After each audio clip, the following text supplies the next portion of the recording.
Good evening, everybody. We got here another 1v1 between Slam and TaToH from the match sets that they had on small arena maps. So let's get right into it. In the blue, we do have Slam playing as the Vikings, and to the north, his enemy in the red playing as the Byzantines, TaToH.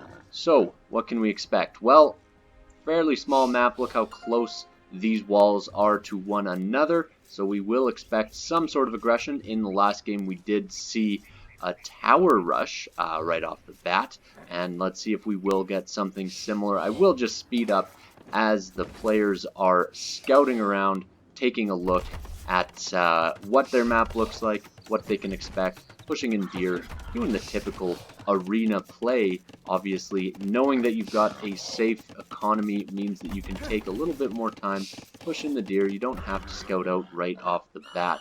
I know that one of the big things is taking a look at where those relics are going to be, and once Castle Age gets hit, collecting up those relics is something that obviously some players will prioritize more than others, but could be a make or break situation the longer the game goes on.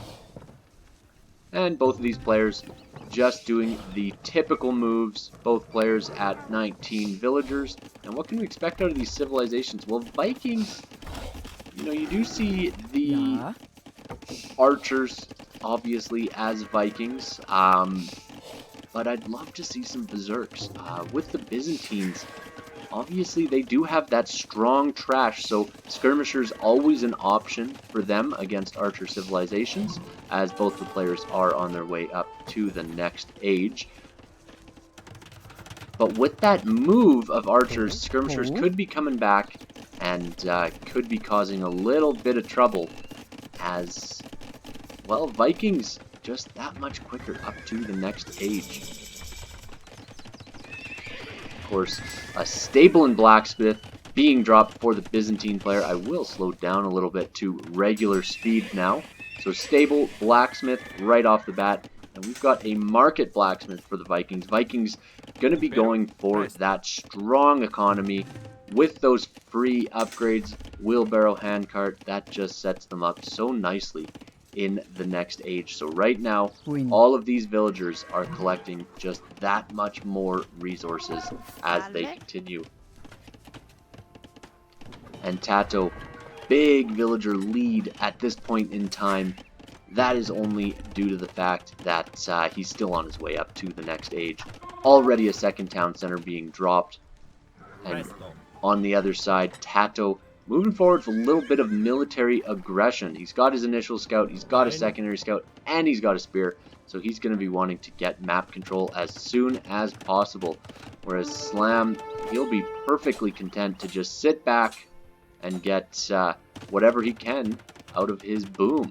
And that is exactly what's going to happen, as this boom is going up pretty good. He'll have 2 town centers before the enemy is even in the next age, and he will be at 3 shortly thereafter, I am sure. With the extra villagers building, he might even get that 3rd up quicker. And with the Byzantines, of course, we do always go for the automatic thought of a trash unit, but Cataphracts, very strong as well. Not sure what this guy's doing here. Just kind of sitting waiting for the Castle Age. Maybe going to drop a monastery pretty shortly. There we go. And a villager going forward, immediately harassed by a bear in the middle. Not a good move, just due to the fact that loom is not in for TaToH at all, and Slam on the other hand, still no loom either.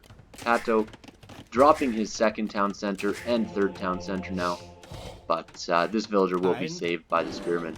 Very close to dead, so just one little hit from a scout would be enough to take it out. And that villager is going forward with a siege workshop, so TaToH not playing around this time. He wants the aggression, he wants the map control, he doesn't want to let the Vikings boom up like he knows they can. 30 villagers for TaToH, 39 for Slam, so Slam already getting a big lead right now. And when we take a look at Slam's point of view, the fog of war, he knows something's up, something's going to be happening, and he still can't see that siege workshop. So nicely placed, a little bit of luck there for what it was that TaToH did, where TaToH did place that, and good reaction time to not let that bear get any sort of damage on him. Slam just extending his villager lead, but will he be able to hold off enough? Right now, 0 military buildings. We're talking not even a barracks in response, whereas we do have mangonels already coming out for TaToH, as the first one will be on the field very shortly, and that will be able to hit right over top of these walls. So mangonel goes forward and immediately going to be getting a kill. That is a great pickoff. That is a great move. And with that kind of aggression, we do see a siege workshop in response and a battering ram coming out for TaToH. He is looking to get through these walls as quickly as possible. Set the gather point straight out. And actually deleted the battering ram, decided for another mangonel. He saw that siege workshop going. He knew he didn't want to have that battering ram left vulnerable underneath the mangonel. But this is the point in time where it becomes so vital that TaToH push, because the faster he pushes now, the weaker Slam will be, because the longer Slam can last. With that villager count the way it is, already 14 villagers ahead of where TaToH's at, Slam can just jump right ahead, get to that next stage, get big production out, and just like that, mangonel, fantastic micro by Slam. Holy, not a single shot off from TaToH, and perfect 2-to-1 switcheroo. What we'd like to see from Slam, what we don't like to see from TaToH. And TaToH back at home, he is starting to collect up some stone. Only a few villagers on there for now. Salve. And he is collecting up the relics. He already has 3. This is his 4th, just the one on this west side right now. He has seen it, so he will be at all 5 shortly. And even getting the monk upgrades, so that is sanctity. Very important to get those strong monks, so that you can actually use them wisely and well. You're not getting stuck out at all. These scouts, not worth too much at this point in time, but mangonels, 1 HP left.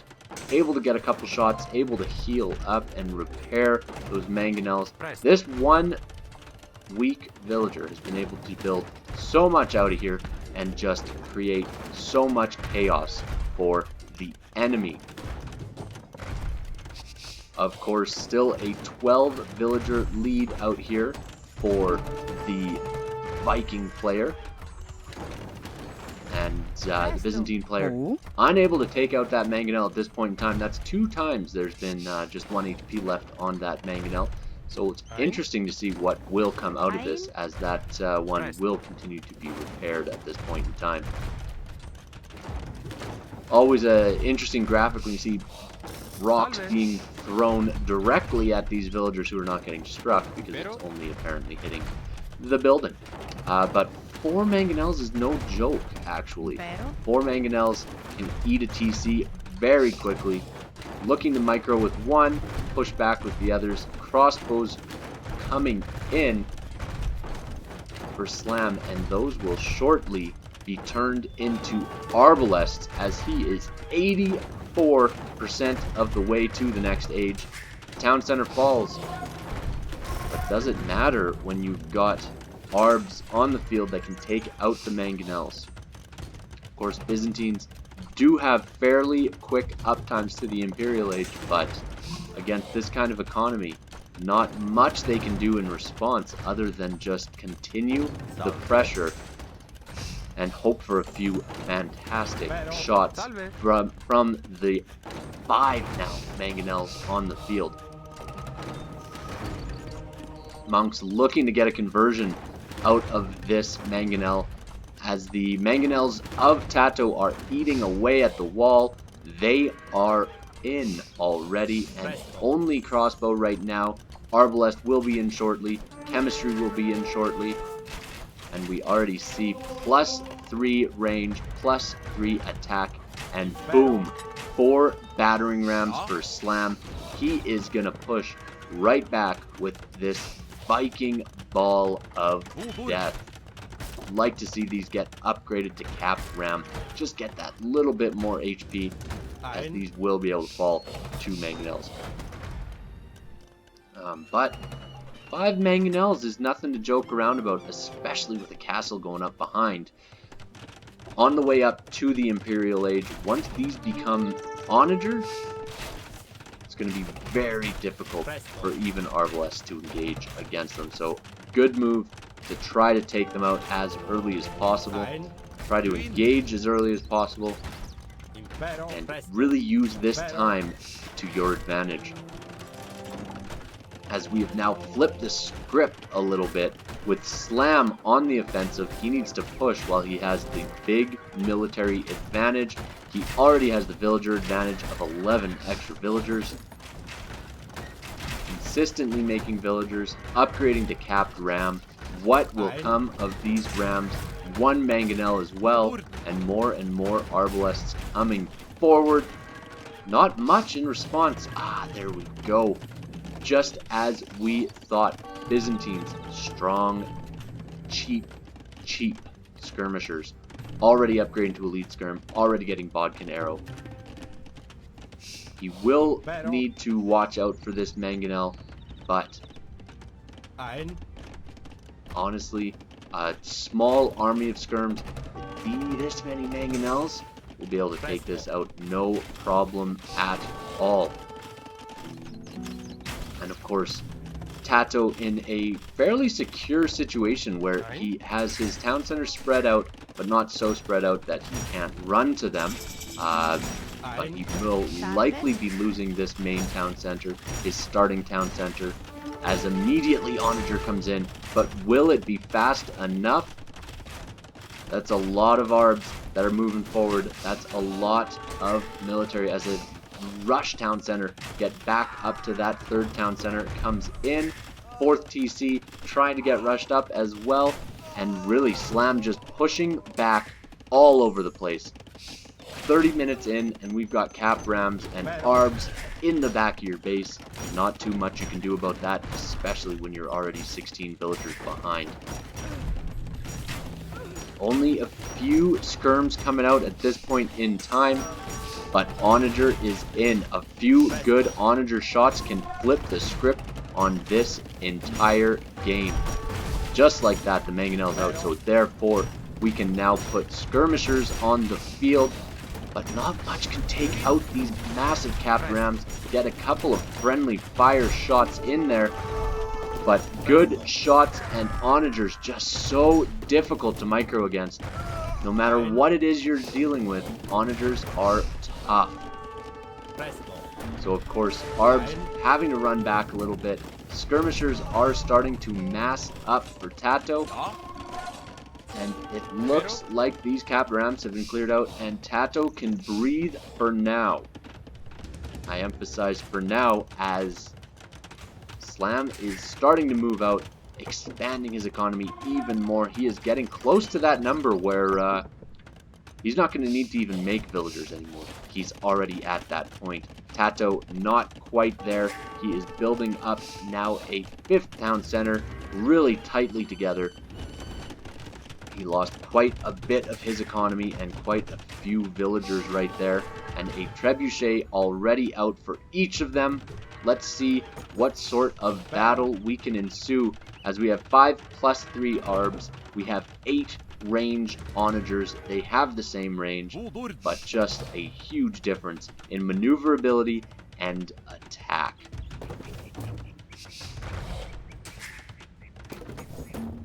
And I do see stables coming up for the Viking player. He is going for light cavalry.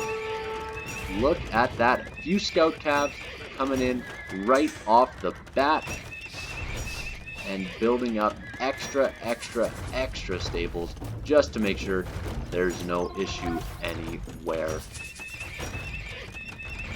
Starting to mass up, get the defense upgrade, and putting the trebuchets way off to the side and leaving them fairly open.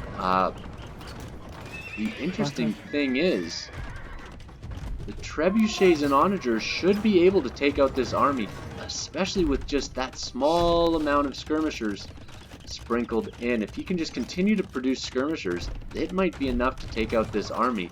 The difference being scout cavalry. Now, scout cavalry are very weak, of course, but they can still do damage against just skirmishers and onagers. Once they get in close, there's nothing that either skirmishers or onagers can be doing in response. Of course, scouts, as you just saw there, so weak to onager shots. One even being taken out by a trebuchet there. Little bit of dancing from either player, trying to take out where they can. Castle is already down, but a bombard cannon out in response. Bombard cannons, the automatic defense against trebuchets. So strong against trebuchets. 2 trebuchets go down for Slam, and he has to retreat, but he took out the castle, so he does have that little bit of an advantage. But at this point in time, Byzantine player, do they have a need for a castle? Bombard cannons are out. He has 2 trebuchets of his own. I don't believe he needs it. What he needs is some sort of answer to the light cavalry, because massive light cavalry coming up will be able to cause damage. And both players going for onagers. Honestly, light cav and onager, there is nothing that this army from TaToH can do. And TaToH smartly moving all of the relics back, wanting to keep them protected, wanting to keep that gold income as long as possible. As the skirmishers move forward, and so do the onagers for both players. Going to be a very tight little matchup here. Lots of dancing, lots of back and forth, and really gold looks like it's going to become very vital. Good thing TaToH did collect those relics when he did, because his only gold piles left are just these 2 small ones in the back of his base and the forward ones. So, pushed back into a corner. We do see some berserks from Slam. Not too much from TaToH at this point in time. He is surrounded by castles, and an onager even cutting in through the wood line here. Is this it? Is this the final push? Being pushed on both sides, and let's see some big onager shots. The skirms just getting away just in time. Haven't seen those massive onager shots yet, but we might just see a couple big ones.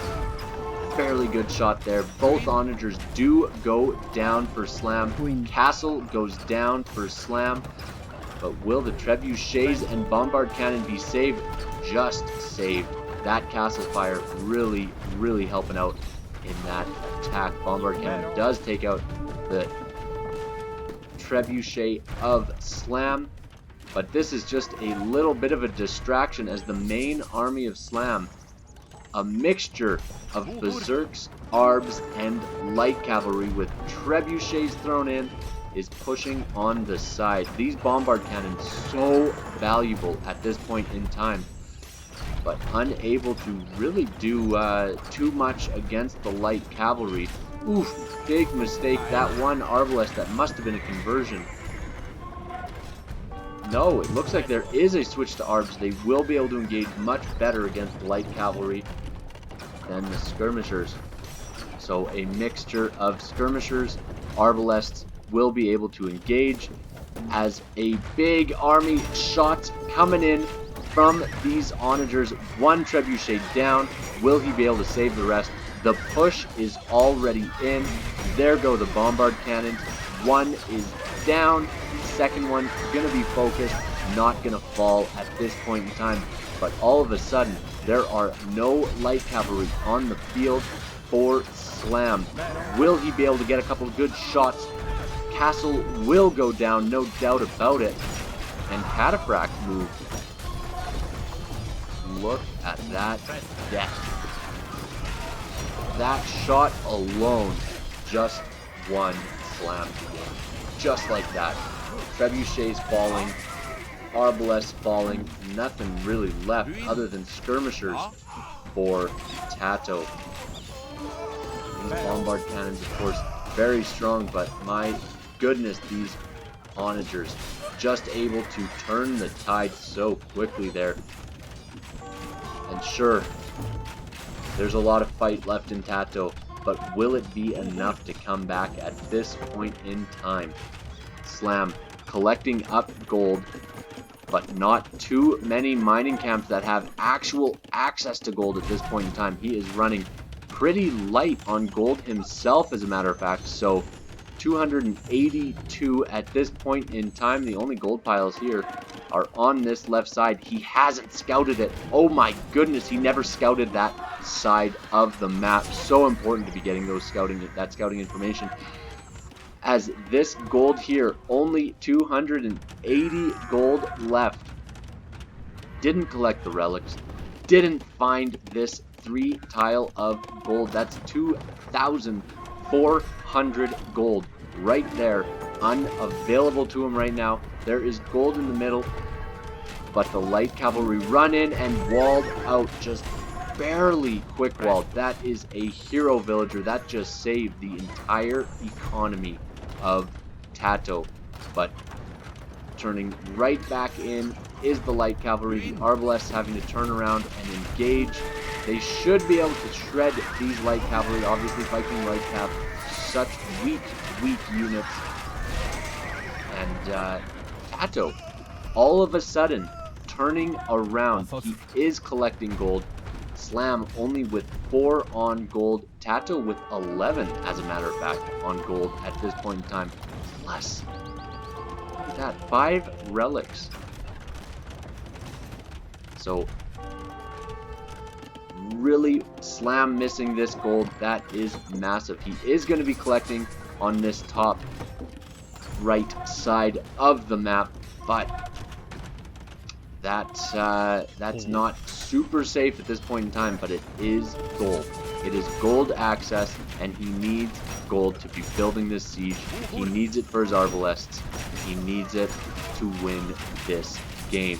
Skirmishers are in for him as well. And the skirmishers, the light cavalry, actually quite an evenly matched fight apart from the battering rams. So light cavalry in response will be able to engage against the battering rams, which is taken out so quickly from the massive number of arbalests and skirmishers that Slam has behind the capped rams. Now siege rams, able to fire so much faster, hit so much faster, and just cause so much damage to these buildings. They melt away so quickly now. As stables are coming up in defense, more light cav will be needed. Slam now with these 8 villagers on gold. That's all he's got left for gold income. Nope. Look what happened. He found the other pile of gold. That might have just saved him the game. And look at the queues here for Slam. Oddly enough, finds the gold, and he is not making any gold units. He is just making skirms, scouts, or I guess light cav, and really at this point in time, outproducing, but this little area, 32 arbalests. That's no joke. 32 arbalests. Skirmishers out front, able to defend for now. The siege rams are down. And so we get once again to the point of, okay, there's gold here. There's gold here. How long will it take Slam to take out TaToH? Access to gold late game is only going to be from relics. The longer this goes on, the stronger TaToH becomes. At this point in time, Slam 100% stronger. 100% I think he is stronger. But running low on wood, running low on food, oddly enough, he does have the gold at this point in time as he is running in with light cavalry. I do not know if this is quite enough light cavalry, especially with all of the town centers that Slam has, but could get a few good kills here as light cavalry are able to raid fairly well. But this engagement on the front, the castle is down for Slam. TaToH is pushing on that side, clears up the light cavalry. Sure, his army is in the back of his base, but now it's ready to take out the light cavalry that are running in, and the onagers just not even joking around about it, taking out the light cav so easily. As another siege ram is on the side, light cavalry will want to take out that siege ram, will want to take out that trebuchet, but just such an irritation for TaToH, I'm sure, having to deal with constant raids, just wanting access to gold. 17 gold right now for Slam, 17 on gold right now for Slam, meaning he's getting good gold collection, but suddenly this 2400 is dropped to 1200 gold. And will he get a good onager shot? He got a close shot, but he didn't quite get there. This ball of Arbalest is the only thing that is standing in the way of Slam entering the base with no problems. Just able to engage so well against the weak light cavalry that the Vikings are able to field. And Hussars, of course, this is the Byzantines. They are strong in these trash wars. That's what they're made for. They are the trash king at the end of the day. And so these arbalests are important, these bombard cannons are important, and they are gonna have to run as the onager, oh, it does get taken out, and more getting built, but now Slam is population capped. TaToH not there or anywhere close. He has significantly less population. Slam is just wearing him down. But Slam now, this gold has run out. He is going to have to move forward to this one because there is only 600 gold left, a quarter of what it started at. The queues continue to mass up. Byzantines just able to engage with just so much less villager production. Because of the cheapness, because of their ability to engage just complete trash units, it gives them that bit of an advantage as they are able to really withhold anything at this point in time. But the siege is where the difference will be. A castle now getting dropped on the front.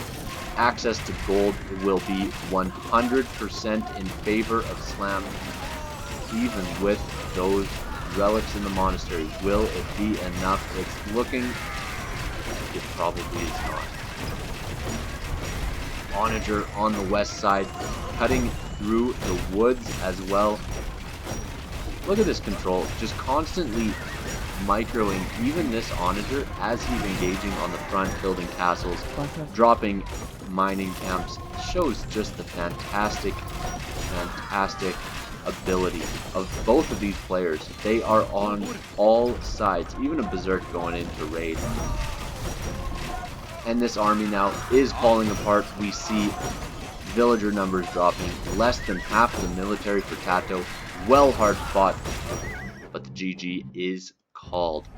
That was a fantastic push by Slam. Great game.